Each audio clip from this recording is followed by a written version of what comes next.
Thank you, Pam. So we're going to move to introductions. And so I'm going to start. My name is Gil Dares. This is my first term on town council, and maybe my last, I'm not sure. But just as a background, I moved to Yarmouth 35 years ago, maybe more, and came here with the Royal Canadian Mounted Police. Chose to make Yarmouth our home, our family home. And so after I retired in 2009, I spent the next 10 years as the general manager at the Mariner Center. And while at the Mariner Center, it's when I became very involved in trying to make the facility as accessible as possible, and realized some of the barriers that I was facing as the general manager, trying to find the funding that was important to make those changes. So this is very near and dear to me. Like everyone in this group, I'm very familiar with issues of accessibility. All of us are touched by that. You know, with one in three Nova Scotians suffering from a disability, then I think we all have that. I had an aunt that was blind, another that lost both legs to diabetes. I have a younger brother, much younger brother, who has mobility issues, and so it's always been near and dear to my heart. And lots of good friends that I saw. So being observant at the Mariner Center taught me to look for the things that created barriers and try to resolve them. And that's why I find it so important. And I look at this crowd in front of me, and I know some of you. I know some of you by reputation. So I know some of you personally, and I'm really pleased with the group that has stepped up. I'm going to ask in a second Natalie to introduce herself, but first I want to tell you that I've worked with Natalie as a volunteer. I was a volunteer, worked with Natalie over the past 6-7 years, and I can tell you that she's extremely efficient, and we're very fortunate to have her as our representative, as a staff person on this committee. So Natalie, you could take it from there. Thank you, Gil. I would just like to also say that we are recording the session, and it will be shared on the town website and other social media channels, because this is an important committee and our community needs to know about the great work that lays ahead. So just very briefly, my name is Natalie Smith. My position at the Town of Yarmouth is the Director of Planning and Economic Development. And I am the staff designated person, along with, and I'm going to self-appoint, Mike Carter will play a large role in communications. And so thank you very much, and I look forward to working with you. Thank you, Natalie. And Derek. Hi there, I'm Derek Lesser. Like Gil, I'm a first term counselor and perhaps a one-term counselor, I don't know yet. But this was definitely the committee that I was most interested in being on. And I'm very glad Gil is the other counselor involved. Gil, as he indicated, did a lot of work at the Mariner Center, which I know helped my mom when she was there for various events.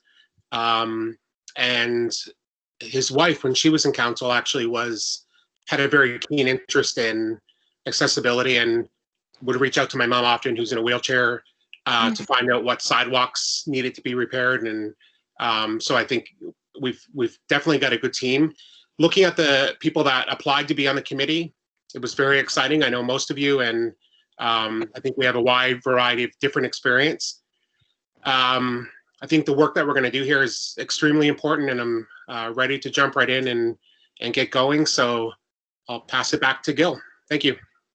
Okay, and we have a special guest, Carla Bazanson. Carla, could you offer some comments? Thanks, Gil. Hi, everyone. I'm Carla Bazanson, and I'm with the Accessibility Directorate as the Program Coordinator. So I'm stationed in Halifax, but I am a big Yarmouth fan. I've spent a lot of time in Yarmouth for my previous job with Labor and Advanced Education, and big fan of the town and Rudders, big Rudders fan. I've spent a lot of solo meals at Rudders while visiting Yarmouth for work. So most of my work with the Accessibility Directorate is around supporting prescribed public sector bodies in their Accessibility Act requirements. So of course that includes supporting accessibility advisory committees as well. And I'm really pleased to be a part of this meeting tonight and to see everyone coming together. It's really exciting to see this this work moving forward all over the province. And of course, thank you, Natalie, for inviting me. I'm going to offer a brief presentation just to provide some foundational information on the Accessibility Act and the Accessibility Directorate and prescribed public sector body requirements, that sort of thing. So yeah, it's really nice to meet everyone here tonight. Thank you, Carla. So in no particular order, I'm just going to holler out names as I see them on the screen and some that I don't see on the screen. But we'll start with Stephen. Can you hear me? We can. Okay. Just checking. I've had trouble with sound earlier. I'm Steve Nickel. I am a person with disabilities. You can't really see it, but I have a cochlear implant. I lost my hearing about 10 years ago. Prior to that, I had some issues with being a severe, let's say, lung issues, which sort of gave, I basically, because of my lung issues, had problems with access to services because of it. Education-wise or background-wise, I have 30 years of working with adolescents and various teenagers, with 20 of the past years with people with disabilities. I worked for YACRO. Prior to that, I was a youth pastor. Yes, I worked with Pam on different projects and Sherry, but I won't say how long ago that was to protect our ages. It's nice to meet everybody. I look forward to working on this committee and getting to know everybody a little bit better. Thank you.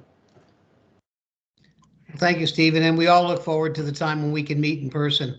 And it's although it's unfortunate that we have to do this virtually, let's keep our fingers crossed that in the very, very near future, we'll all be able to get together. So Sherry, let's move on to. Hi there, my name is Sherry Graham.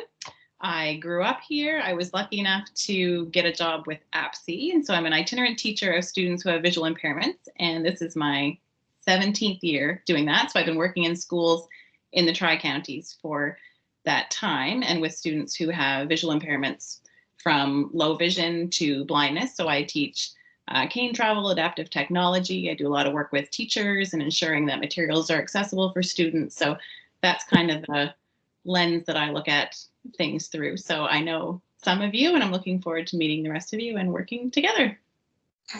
Thank you. And Jane. Hi, everyone. I'm Jane. I'm originally from Dartmouth. I guess I moved here almost 10 years ago, 9.5. My background is in recreation management and community development. I was working as a recreation programmer at the Meadows, but in the last few years, I have actually developed some physical and mental disabilities, and so I'm currently off on a medical leave. So I'm excited about the committee. Accessibility is kind of a passion project for me, especially as a newly disabled person and especially as a young person with disabilities and with invisible disabilities. So I'm excited to see what we can get done. Happy to be a part of it. Thank you, Jane. Lori? Yes, my name is Lori Donchema, and I am not new to having a disability. I've had one since I was 8, and it's called spastic paraplegia. Very rare. So I do walk with a walker. Occasionally I have a wheelchair. But yeah, I was just at Levitt Street Plaza this afternoon. It was not easy. It was quite difficult actually to try to get in, and I went to the side entrance. Yeah, it is, and it's so nice to have. Well, it will be so important to have that input, Lori. Thank you. Yeah. You're welcome. Peter, I can't see you, Pete. Yep, I'm just in the process of unmuting and trying to get my camera going.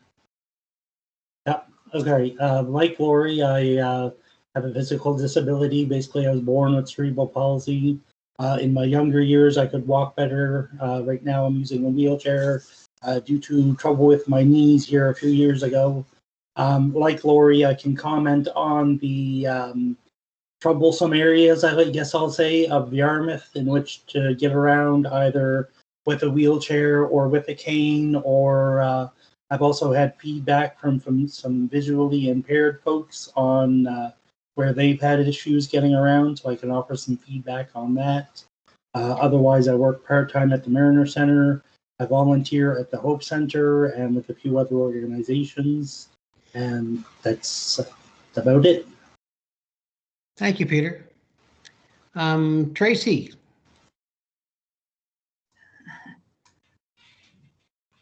Oh, awesome. Hi, so I am Tracy Holmes Carbonell, and currently I'm the executive director for the Yarmouth Association for Community Residential Options, which is YACRO for short. Our agency is split between Yarmouth and the metro region, so I go between. However, I started with YACRO. I'm in my 25th year actually working with YACRO, and I started with them back in 1996 in the metro region and moved to Yarmouth in about 17 years ago. So, you know, accessibility has always been a forefront, in the forefront for me professionally, but also personally. I grew up in Cape Sable Island, and I have several family members with disabilities, and spent some time in the metro region working with Canadian Mental Health Association. So I'm really happy that this committee is vast, and it has a huge range of people with a lot of different aspects of their work or their personal experience. So I'm really anxious to learn from everybody else and also add what I can based on my experience. So I'm really excited about it. Thank you. So Natalie, I can't see who else is online. Perhaps you could guide me to the next committee member. Natalie, are you there? Oops. Okay, somebody speak up. Sorry. I hear I was chatting, doing my own mistake. I apologize. Jerry Varan is on, Mark Brophy, and Jeff Gushu, and Mike Carter. Okay, is there another committee member? Tanya has still not shown up here, so I would suggest we might want to move to the rest of the agenda. Okay. So so quickly, if Mark and Jerry and Mike could just very quickly introduce themselves. Okay, Mark here. I guess I can go first. Mark Brophy. I'm in the town engineer chair. I grew up in Newfoundland, St. John's, moved to Halifax in '93. Before I moved to Yarmouth a year ago, I worked my last 18 years at the federal government, last 10 being Federal Public Works. Federal Public Works has a large emphasis on barrier-free design, and I was in the buildings division, so I have some experience to offer. Thank you, Mark. Jerry? Yeah, Jerry Varan here. Internet's not the best connection where I live right now, but Director of Finance with the Town of Yarmouth. So just invited to join in on the meeting, listen and learn, and maybe contribute down the road a bit. Thanks, Jerry. And Michael? Hey, everyone. This is Mike Carter here. I'm the Communications Coordinator for the Town of Yarmouth. And Natalie asked me to be involved in this, and I'm excited to help you guys out, and look forward to doing whatever I can to get the messages out as we need to. I've been in the role for about 2 years now, and having a great time, so this will just add to it. Thanks. Okay, well, it's nice to see so many friendly faces on. So we're going to move to the agenda now, and the next thing you'll see is the declarations of conflict of interest, and you will see that as an agenda item each and every month. If you, when you're asked that question, if you'd like to declare a conflict, At that time, we would ask you to step away from the table and not comment on the issue being discussed. If at any time through the meeting, later on in the meeting, you identify the fact that you may be in conflict, we would ask that you do the same thing. So that'll be an agenda item moving forward. Next is the approval of the agenda. And you will note that there's been some items added under additions under item number 8. But prior to that, we would like to, under business, obviously there's going to be a bit of a change. We would like to move 7B, which is Carla Bezanson's presentation. We'd like to move Carla's presentation to 7A, and that would allow an opportunity for her to leave the meeting afterwards if she so wishes. So it would be 7B would be the first item. 7C, of course, would be next. And Natalie will address that. 7A would be the next item, and then finally 7D.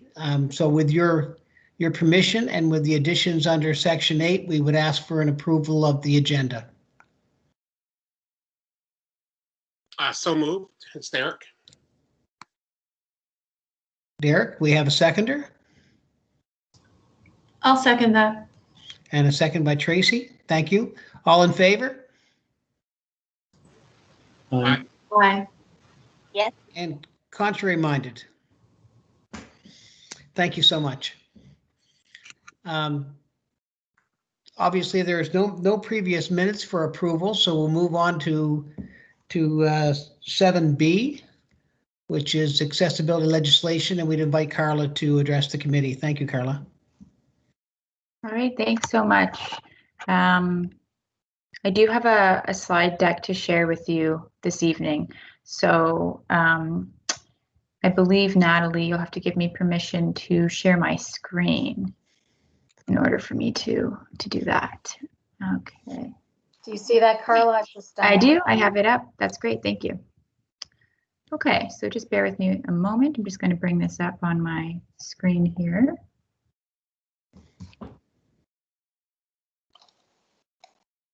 And are folks able to see that slide on the screen?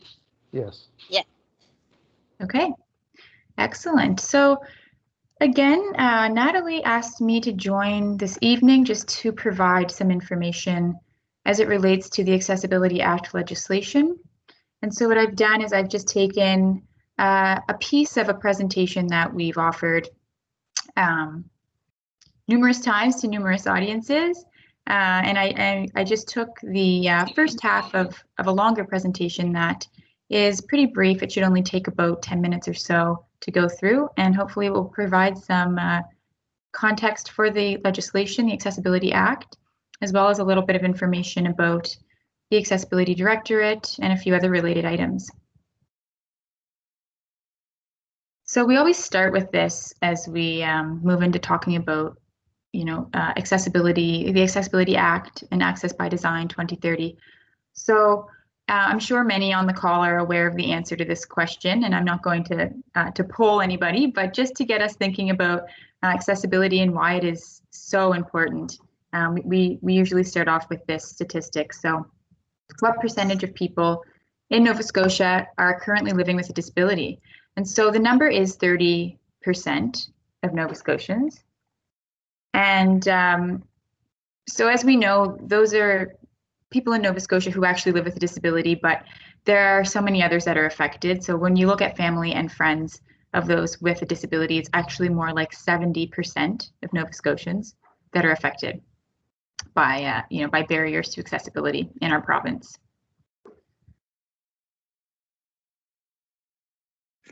So in 2017, Nova Scotia passed the Accessibility Act. And at that point, we became the third Canadian province to actually adopt accessibility legislation. And the Accessibility Act was drafted collaboratively with persons with disabilities, and it recognizes that accessibility is a human right. So again, almost 1 in 3 Nova Scotians age 15 and older have a disability, and that's actually the largest percent in any province. So the Accessibility Act sets a goal for an accessible Nova Scotia by the year 2030. And it looks at achieving accessibility by preventing and removing barriers with respect to 5 different areas. So how we design our built environment, so indoor and outdoor shared spaces. Education, so that's all the way from early childhood to post-secondary education. Information and communication, so how we access and understand and share information. Employment, so access to meaningful employment. The delivery and receipt of goods and services. And transportation and transportation infrastructure. So how transportation is designed and the way that we use it. What is Access by Design 2030? So some of you may be familiar with this document, and it provides a framework for how the province will achieve our goal of an accessible Nova Scotia by the year 2030. So Access by Design identifies the following priority areas for this work. So standards development, and we'll talk a little more about that, but developing and implementing accessibility standards to prevent and remove barriers. Awareness and capacity building, building capacity in accessibility and increasing awareness about the rights of persons with disabilities and barriers to participation. Collaboration and support, collaborating with partners and stakeholders to ensure accessibility and to ensure that the input of persons with disabilities are central in policy development and program delivery. Compliance and enforcement. So establishing and implementing processes to evaluate and to improve accessibility standards and accessibility initiatives. Monitoring and evaluation. Oh, sorry, I think I mixed those last 2 up. Compliance and enforcement, monitoring and enforcing compliance with the Accessibility Act and standards, and monitoring and evaluation, establishing and implementing processes to evaluate and improve accessibility standards and initiatives. And lastly, Government of Nova Scotia, so leading by example. The Government of Nova Scotia is meant to demonstrate leadership and be a model for accessibility. So we include a little definition, and this is from the Accessibility Act, of how we define a disability. So in the Accessibility Act, a disability is defined as a physical, mental, intellectual, learning, or sensory impairment, including an episodic disability, that in interaction with a barrier hinders an individual's full and effective participation in society. And by barrier, as defined in the Accessibility Act, we mean a physical, technological, attitudinal, or policy or practice that limits a person's participation within society. So we always look at a few different examples of types of barriers. As many of you know, the first thing that comes to mind for many people when we talk about accessibility barriers are physical barriers. I know for me, when I tell people that I work for the Accessibility Directorate, a lot of the time, the initial reaction to that is, oh, so physical spaces, ramps, and things like that. And of course, that is part of it, but we always like to talk about other types of barriers to get people thinking about, all the different types of barriers that do exist. So, of course, in information or communication, print that's too small to read, signs that are not clear or easily understood, a technological barrier. So these are a big one, obviously, during COVID-19 when everything is remote and online. Remote meetings can cause these kinds of technological barriers.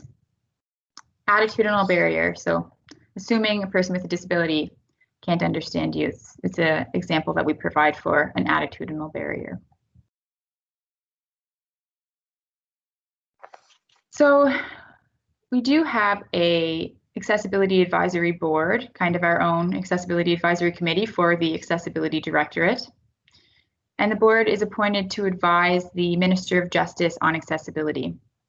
And the Accessibility Directorate works closely with the Accessibility Advisory Board. We're actually having a meeting tomorrow.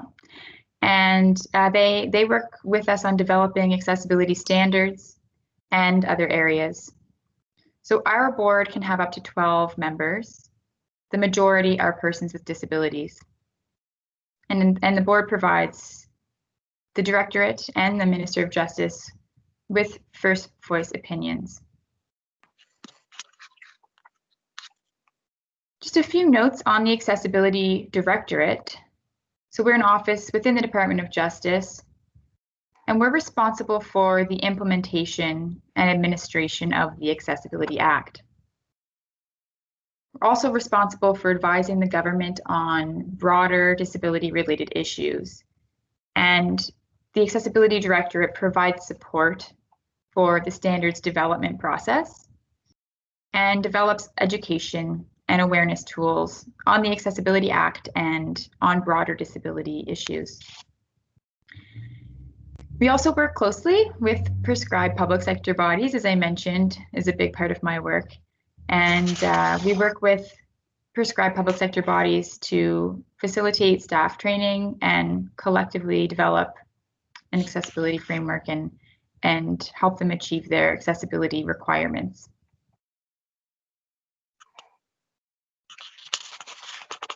Accessibility standards for several areas are being developed by the Accessibility Directorate in accordance with the Accessibility Act.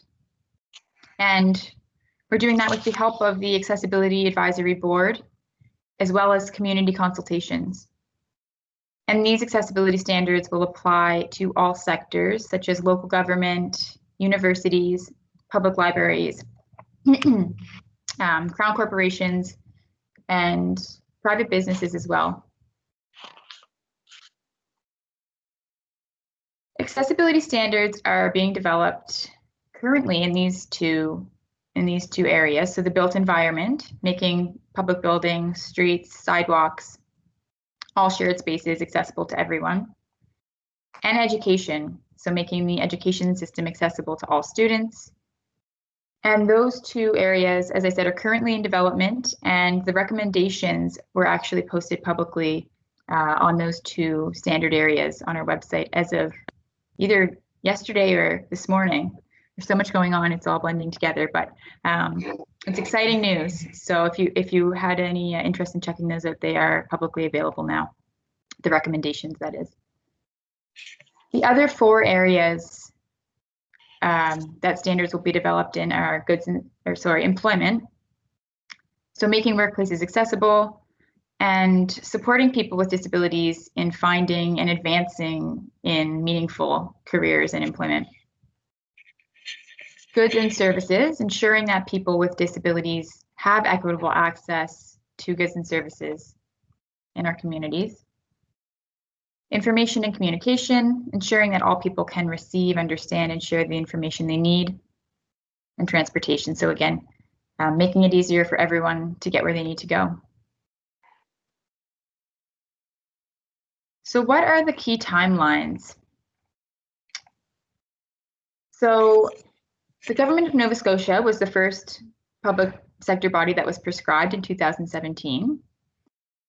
And under the Accessibility Act, the first cohort, as we call them, so the first group of prescribed public sector bodies are universities and NSCC, and libraries and municipalities. So initially, they were prescribed as public sector bodies effective April 1st, 2020. Another exciting announcement that just was released in the last week was that an extension of this timeline has been approved. And the reason for that being, of course, again, given the current climate of COVID-19 and all the unexpected bumps in the road there have been over the past year, we heard a lot of feedback that there were some challenges with many aspects of this work. So we did make a recommendation to the minister that this be extended, and the extension has been approved for 1 year. So that being said, that first cohort, the universities, libraries, municipalities, are prescribed effective April 2021. And so they'll have to have their plans in place by April 2022. And for the second cohort, it would be April 2022 that they're prescribed with the extension. meaning that they'll have to have their plans in place by April 2023. And of course, despite the extension, we're encouraging all prescribed public sector bodies to continue progressing with their work. So what actions are required of prescribed public sector bodies? So prescribed public sector bodies are required to establish an accessibility advisory committee. So as of tonight, that's been done, which is great. And develop multi-year institutional accessibility plans. They also have to comply with accessibility standards as the standards are developed. So just to touch on a few other requirements per the Accessibility Act and the legislation. So the plan and the committee representation. So the accessibility plan and the committee have to be in place within 1 year of prescription. And there is a requirement in the Accessibility Act that says that at least 50% of the representation on your Accessibility Advisory Committee must be persons with disabilities. Another requirement of the Act is that accessibility plans must be publicly posted when they're completed, and they also must be available in an accessible format. And the last requirement that I'll outline from the Accessibility Act is that accessibility plans do have to be revised every 3 years. So those are kind of the, that's just an overall description of the requirements that are in the Accessibility Act. So that wraps up the slides and the presentation that I have for you today. Of course, we've just listed some contact information here. And, you know, as mentioned, a big part of my role is the support of prescribed public sector bodies and supporting municipalities and universities and libraries and supporting the work that they're doing. So I've been in touch with Natalie a little bit over the past few months. And again, I was very pleased to be able to be here tonight, and I look forward to continuing to be involved with the work that this Accessibility Advisory Committee is doing going forward. That said, there's one other thing I did want to mention, which is that we're hosting a online lunch and learn next week on the 26th. That's Tuesday, and it's from noon to 1.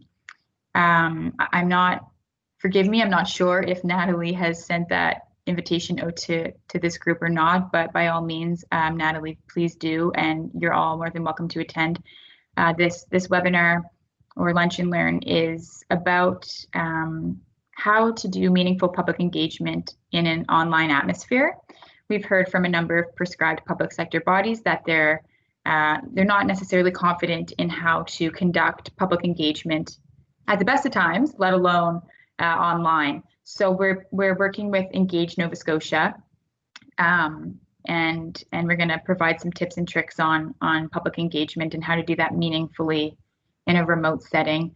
And we're also going to touch on that presentation tips and tricks about accessible online meetings and events. So again, we've heard from a lot of prescribed public sector bodies that they don't feel confident in their abilities to plan and host online meetings and events that are accessible. So that's going to be the other piece to that presentation next Tuesday. So again, Natalie, please feel free to distribute that invitation as you see fit, and I'm looking forward to that. Thanks, everyone. I will take questions if there are any.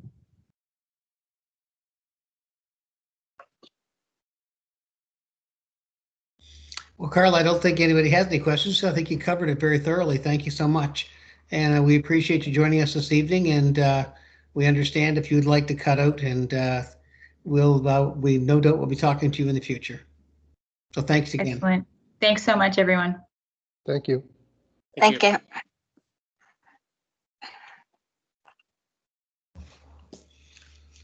Okay, next on the agenda, 7C. So Natalie, I'll turn it over to you.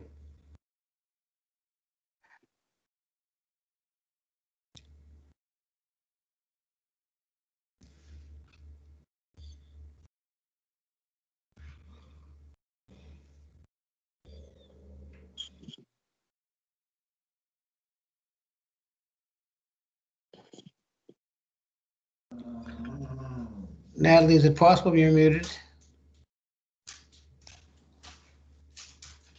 How many times can that happen? I apologize again.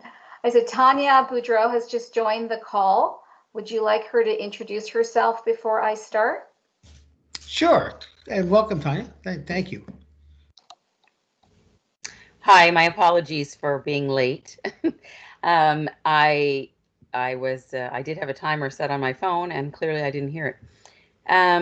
I work at the NSCC at the college in Yarmouth at Burridge campus, and I am the program coordinator for the Achieve program, an independent living program for persons with disabilities, and I'm really excited to be part of this team. Thank you. And as Natalie pointed out at the first of the meeting, this meeting is being recorded, so I know that you've missed the introductions. Feel free to log on to the recording and refresh yourself. But anyway, thanks for joining us. So I'd like to review, most of you should have received this policy prior to applying to be on the committee, but I thought it would be a good chance to run through it, as it will help you decide whether you would like to participate as a chair, vice chair, or secretary. So as Carla mentioned, I won't go through and review every detail. I think we can read up on that later, but I wanted to cover specific areas. So just to address the purpose of this committee is to provide advice to council on identifying, preventing, and eliminating barriers to people, including those with disabilities in municipal programs, services, initiatives, and facilities. The committee plays a pivotal role in helping the town of Yarmouth become a barrier-free community and ensuring obligations under an act respecting accessibility in Nova Scotia are met. I want to move next to membership. So the nominating body for membership on the committee shall be the Committee of the Whole, which shall make recommendations to council. The committee will consist of 9 voting members as follows, who serve without pay. The mayor is an ex officio non-voting member of the AAC. Council shall appoint each of the 9 voting members as follows. To two-year term, 2 members of council in the month of December. To 2 two-year terms, 4 members at large. And to 2 3-year terms, 3 members at large. At least 1/2 of the members of the AAC must be persons with disabilities or representatives from organizations representing persons with disabilities. If a member vacates the committee for any reason at any time before that member's term would be normally expire, council shall appoint promptly a new member to the committee to hold office for the unexpired term. Applications for the appointment in the committee shall be invited by public advertisement. The chair and vice chair will be appointed annually from among the members of the committee who are not councillors. The objectives. The advice provided by the committee will be guided by the following objectives. The full participation of all citizens with disabilities in civic and community affairs by ensuring that policies, programs, and services do not impose barriers to such participation. Increase civic and community awareness regarding the disability communities within town by promoting effective communication. The elimination of barriers facing persons with disabilities and the provision of equitable opportunity for the town's disability communities to voice their views on disability and other issues affected by monitoring the effectiveness of town policies, programs, and services. Move on to the mandate and responsibilities. The committee has the following responsibilities. Advise council through Committee of the Whole in preparation, implementation, and effectiveness of its accessibility plan. In accordance with the Act, the plan must include a report on measures the Town of Yarmouth has taken and intends to take to identify, remove, and prevent barriers. Information on procedures the Town of Yarmouth has in place to assess the following for their effect on accessibility for persons with disabilities. 1, any of its proposed policies, programs, practices, and services, and 2, any proposed enactments or bylaws it will be administering, and also any other prescribed information. Additionally, review and update the Town of Yarmouth's accessibility plan at least every 3 years in accordance with the Act. Advise Council on the impact of Town of Yarmouth policies, programs, and services on persons with disabilities. Review and monitor existing proposed Town of Yarmouth bylaws to promote full participation of persons with disabilities in accordance with the Act. Identify and advise on the accessibility of existing and proposed municipal services and facilities.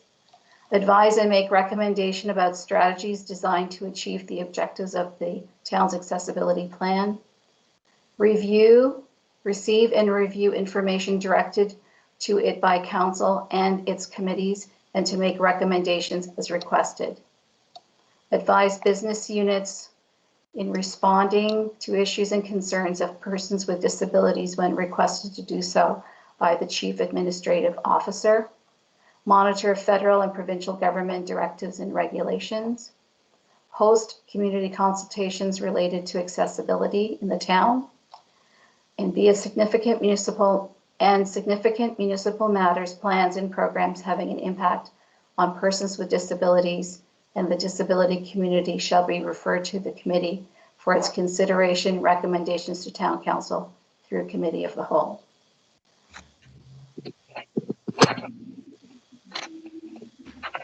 I'd like to skip to meetings in the interest of time. The committee shall meet no less than 6 times per year or otherwise as required to fulfill the duties as outlined.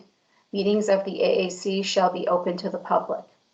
A majority of voting members of the committee constitutes a quorum.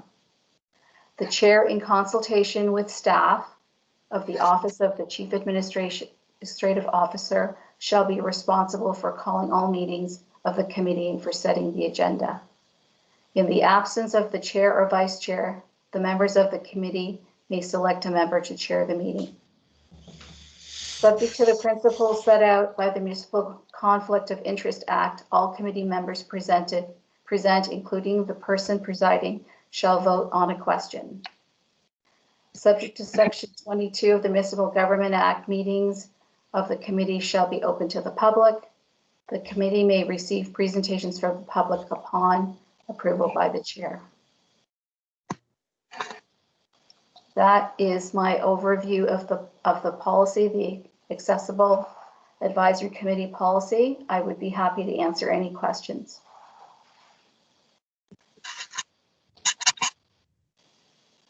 So as you can all see, the policy is rather robust and it's very detailed. I'd encourage everybody to take the time and read through it, but I don't think there's anything in there to be afraid of.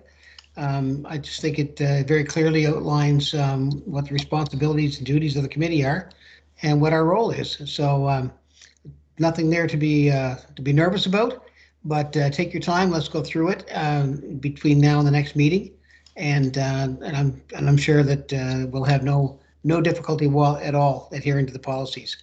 Thank you, Natalie, for that explanation. Does anyone have any difficulty, any questions about the policy? Actually, I have a question. Just for clarification, I think it's the last point in 5. It talks about, I can't remember the wording of it, but I think the wording of it means that the chair and vice chair cannot be one of the councillors, but the wording could also be misunderstood that, or maybe perhaps it's this way on purpose, that we wouldn't have a vote in selecting the chair. Yeah, the chair and vice chair will be appointed annually from among the members of the committee who are not, sorry, it's right in the way of my microphone, who are not councillors. So I'm thinking that means that the councillors cannot be appointed chair and vice chair, or does it mean they will be appointed but not from members who are councillors? Does that make sense? So as I understand it, Derek, the policy means that the chair and vice chair will be selected from the citizen appointees to the committee, and that the councillors, myself and yourself, that are appointed at this present time are voting members, but cannot serve as chair or vice chair. Is that correct, Natalie? That was not my initial interpretation of that, but this is good discussion. I guess my interpretation was that the chair and the vice chair would be selected from the citizens' membership. Yes, that's exactly what I intended to say. But the serving councillors will still be voting members. Absolutely. Is that So we clear? could make a recommendation for somebody to be chair and vice chair or be involved in the process of that election, but just can't be the chair and vice chair ourselves. Is that correct? Correct. Correct. Okay, thank you.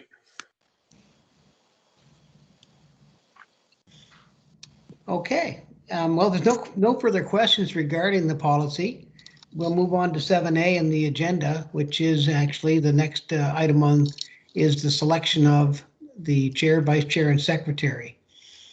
So we're open to nominations, or if you feel that that's a role that you'd like to fill, please raise your hand or unmute and state your interest. So is there anybody, I guess the first thing to do, as I say, I'm hosting the meeting for tonight, but at this point I'll ask for any nominations for the position of chair.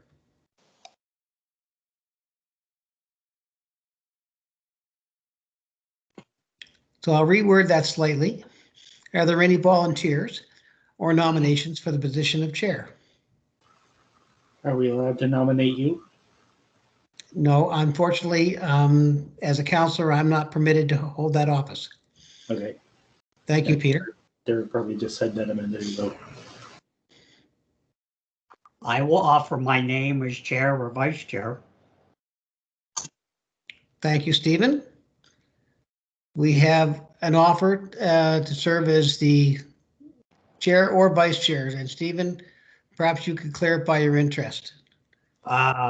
Okay, I'll offer my name as chair. Thank you. And third and final call, do we have any volunteers or any nominations for the position of chair? If not, nominations would cease and I would declare Stephen as the chair of the committee for the next 12 months. Thank you, Stephen, so much for stepping up. Thank you. Okay, now for the position of vice chair. And I guess once again, we'll ask for are there any nominations for the position of vice chair?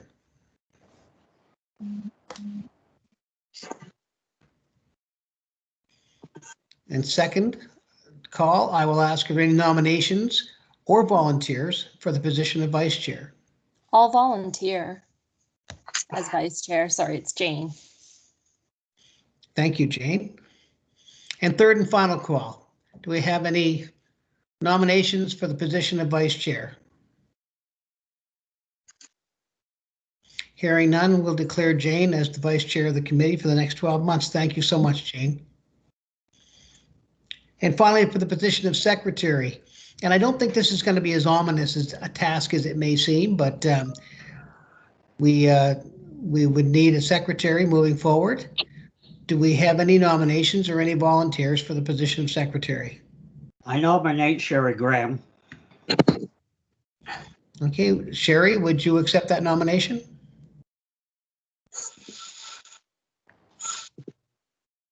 What exactly would the duties be? I was hoping to sit here quietly, but if just a brief little rundown would be helpful. Okay, I'll allow Natalie to fill you in on that. So Sherry, it would be to help coordinate the meetings, the monthly meetings, and to take the minutes.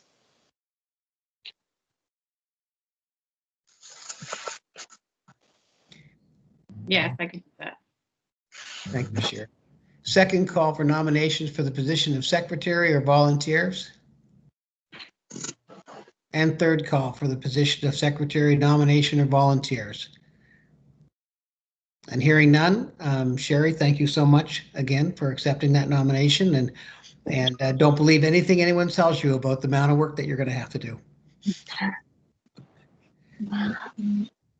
Okay, and so moving along on the agenda, I am looking at the draft work plan and timelines, but at this point, I feel it would be prudent to turn the meeting over to your new chairperson. And so I'll mute my microphone and I'll let our new chairperson Nothing take like over. trial by fire. Absolutely, Stephen. I think you're up to the task. Thank you so much. Okay, well, the next item that we have is item 7D, a draft work plan and timelines by Natalie.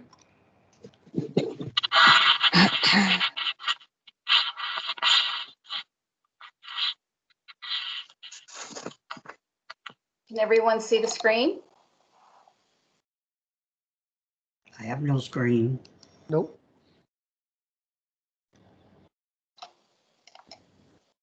Can everyone see the screen now? Yeah, we do. Being chair. I do. Great. So I don't want to go into a lot of detail because this will be part of the work of the committee. But this is basically a framework that the committee can work towards with regards to the activity streams. So this template is the template that Wolfville, Nova Scotia used in carrying out the work to develop their accessibility plan. And so it's to, number one, it's to establish a committee, and you'll see that I've identified that task being completed today. And then the next thing is to really do a schedule review of the work plan and that the committee adopts that. One of the other main elements is host a community meeting. And then the next one is an awareness session with council. Another activity stream in readiness to do the audit is I've identified that a staff member complete the training for the Rick Hansen accessibility certification. And we do have a staff member that's completed the courses. And we have a second staff member that will be joining us that's also doing that. So we'll definitely have some expertise there. Then the next event or activity is to actually conduct the audit and then develop the plan. So this is just to give you an idea of the work that lays ahead. And as Carla mentioned, our deadline to provide our plan has now been extended to April 1st of 2022. So we have some time that we can review this schedule, and especially over the winter months, that this plan was very aggressive, given that we didn't know the date. So this will be work for the committee in the next month. Happy to answer any questions.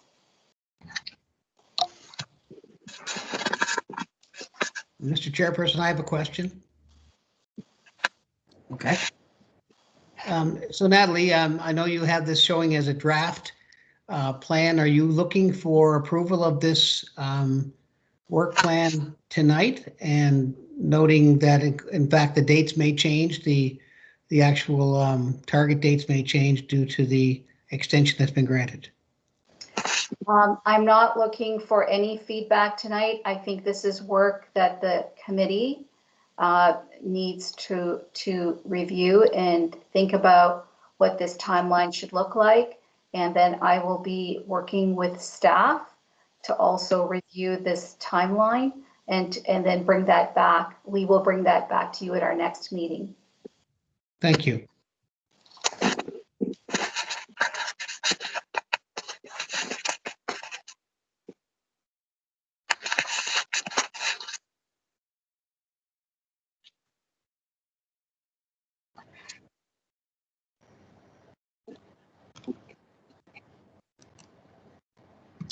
Okay, are we ready to move on to the next item?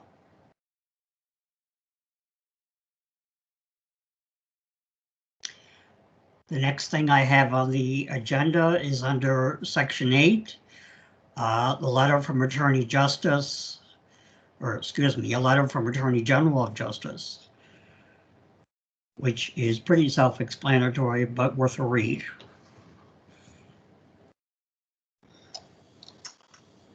If I may comment on the next items, Mr. Chair. Okay. So this is just information that has recently, in the last couple of weeks, has come to my attention.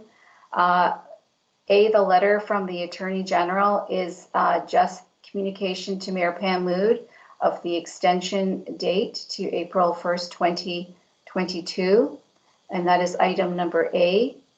Item number B is a report that was provided by an audiologist with regards to some of the difficulties and opportunities that accessible committees should look at with regards to hearing. And C is there's an age-friendly grant that municipalities can apply for. Specifically, what is allowable is this specific type of hearing equipment. The deadline is February 1st, so I would like to do some investigation to know whether or not this grant would be rolled over into the 2021 fiscal year so that the committee can review that and identify that as part of the action plan, because I think a week and a half might be a little bit too short. And then the item number D is just communication about the accessibility engagement webinar that Carla had spoken to, that I had sent out earlier in an email, but just wanted to communicate here. Should anyone wish to attend, they are more than welcome to.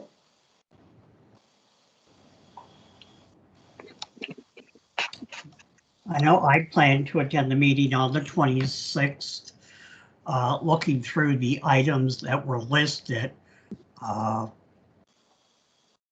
they are definitely worth a read. I would encourage everybody to take a moment and read through them, especially the CHHA report. It stands for Canadian Hearing something impaired, but it's really in depth about invisible disabilities that we're going to be confronting.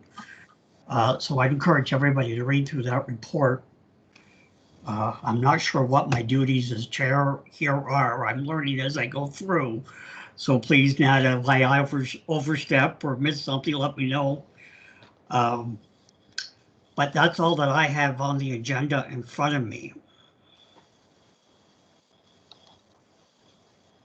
So, Mr. Chair, we need to establish a date for the next meeting, and perhaps the secretary, the new secretary, can just speak on that topic. Okay, then I hand it over to Sherry if she would like to throw some dates around.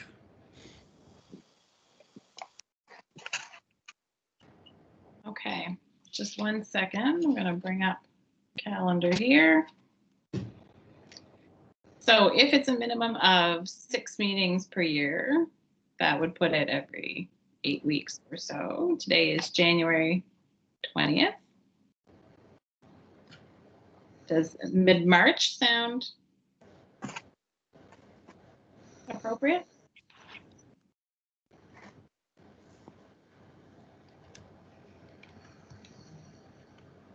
The only thing that I would add, sorry, No, is we should probably try and do it the week before March break. I know nobody's traveling, but definitely easier.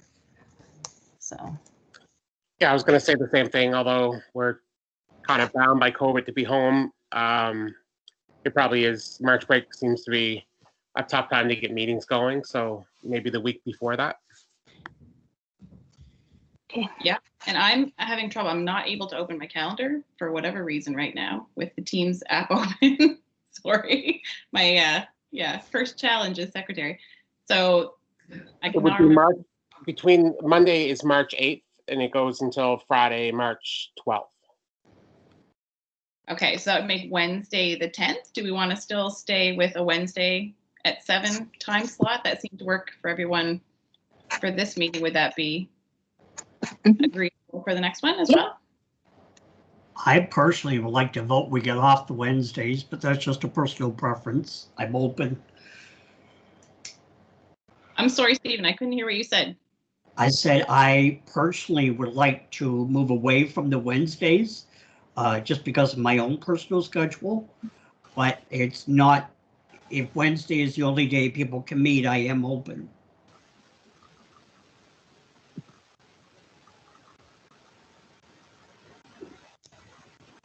Do we maybe, sorry to interrupt, do we maybe want to email you, Sherry, with our preferred dates? I know that we did that with Natalie for the first meeting, but if this is going to be something we set permanently.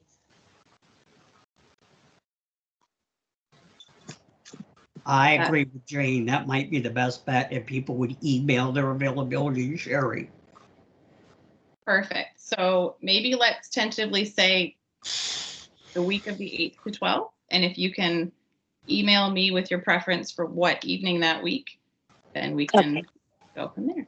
The 11th won't be an option, I think, because we would have, I believe we have council that night. That's right. So that Thursday, if we're doing it at that time, I think would be our council meeting that month. If I may, Mr. Chair, I wonder if a doodle poll might be appropriate, if we could set that up, that everybody could go on and indicate their availability, and it could be like 1, 2, or 3 choices. I would agree that would be best, yeah. I've never done it, but I can learn. I'm sure Natalie can provide you with good advice in that. I was just going to say, Sherry, I'd be happy to help you. Awesome. I can get that sent out. And Sherry, I'll be helping you. I'll be the one sending out the invite for the Microsoft team. So I will support you with that. Perfect. Thanks so much.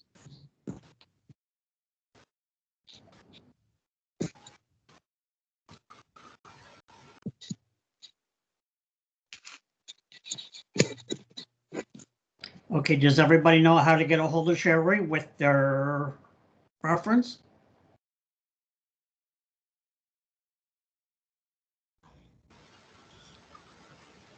I can set up that poll and send that out. So then people can get back to me through that, Stephen. Okay.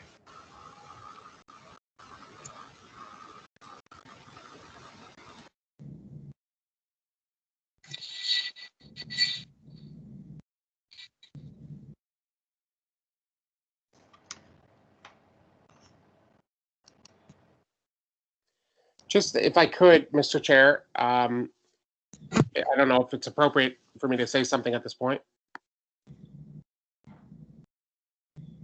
Absolutely, yep.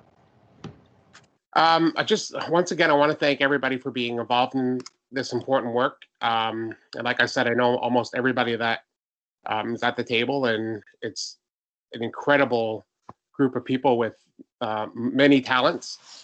And I think it is going to be the most exciting group that I'm involved in, the committee I'm involved in, and the work that we're going to do is very important.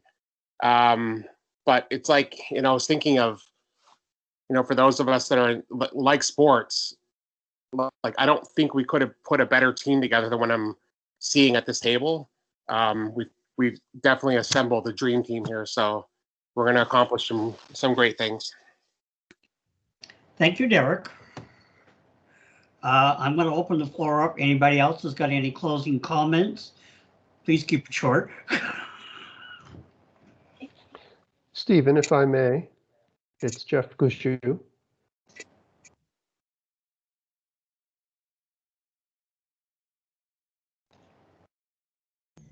Okay, and if there's no further... Stephen, can you hear me? Yep, barely. Okay, sorry. Okay, well, I'll try and speak up. It's Jeff Gushu. I'm the CAO with the Town of Yarmouth, and I've been sitting in on your meeting tonight, and I will do so periodically.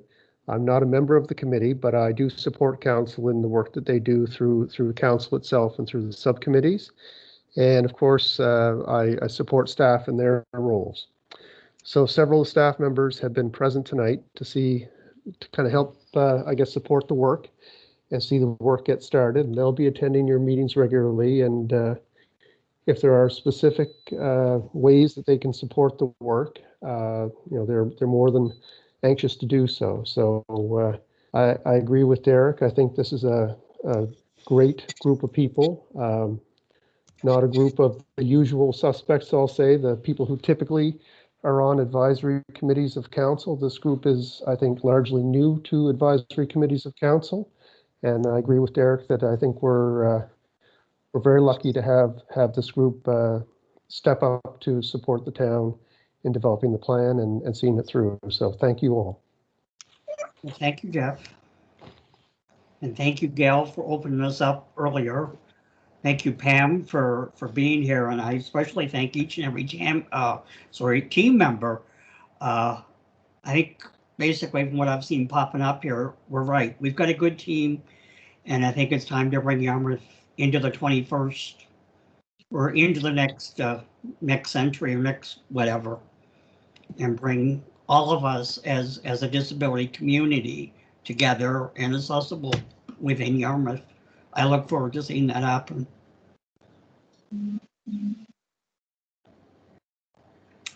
If nobody's got any more items, I'm going to move we close the meeting.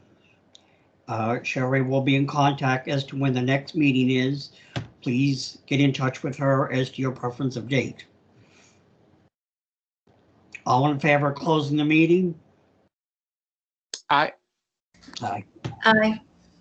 Yes. Thank you, everybody. Thank Thank you. you, everyone. Thank you. Thank you. Thank you. Thank you. Have a good one.